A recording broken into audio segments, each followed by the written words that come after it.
মাধ্যাকর্ষণ বলকে তোয়াক্কা না করে এই চাকাটাকে আমাকে এইভাবে ওপর দিকে নিয়ে যেতে হবে। কে ট্রাই করবে?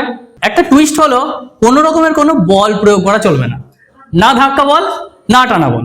চলো। হ্যাঁ হ্যাঁ হ্যাঁ বাবা নিউটন, তুমি তো ধাক্কা বলই প্রয়োগ করছো। নেক্সট মেয়েদের কেউ করবে?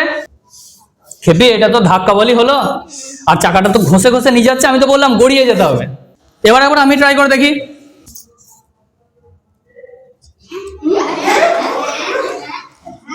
আমি কি এখানে কোনো মন্ত্র বললাম? মাধ্যাকর্ষণ বল কি একে টানতেই ভুলে গেল? সাধারণভাবে যখন আমি এটাকে নিয়ে যাচ্ছি এর ভরটা চারদিকে সমান রয়েছে, তাই মাধ্যাকর্ষণ বল নিচের দিকে টানছে, স্বাভাবিক। তোমাকেও টানছে, আমাকেও টানছে। কিন্তু কি এমন ট্রিক হলো যার ফলে চাকাটা উপর দিকে উঠে গেল? কিছুই নয়, তার উল্টো দিকে আমি একটা মেটালের বল রেখেছিলাম। কি রেখেছিলাম? মেটালের বল। মাধ্যাকর্ষণ বল কাকে আগে টানবে? এই লোহার বলটাকে আগে টানবে না এই শোলাটাকে আগে টানবে? লোহার বলটাকে আগে টানবে।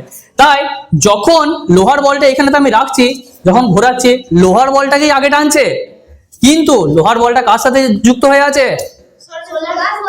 তাই সোলারটা চাকাটা উপর দিকে উঠছে। তোমরা যদি এই জিনিসটা উল্টো দিকে আমরা যদি দেখার চেষ্টা করি, এরপর দেখো তোমরা বুঝতে পারবে।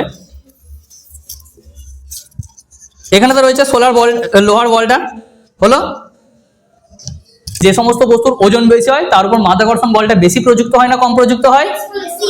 আর সোলারটার উপরে মাধ্যাকর্ষণ বলটা বেশি প্রযুক্ত হচ্ছে না কম প্রযুক্ত হচ্ছে?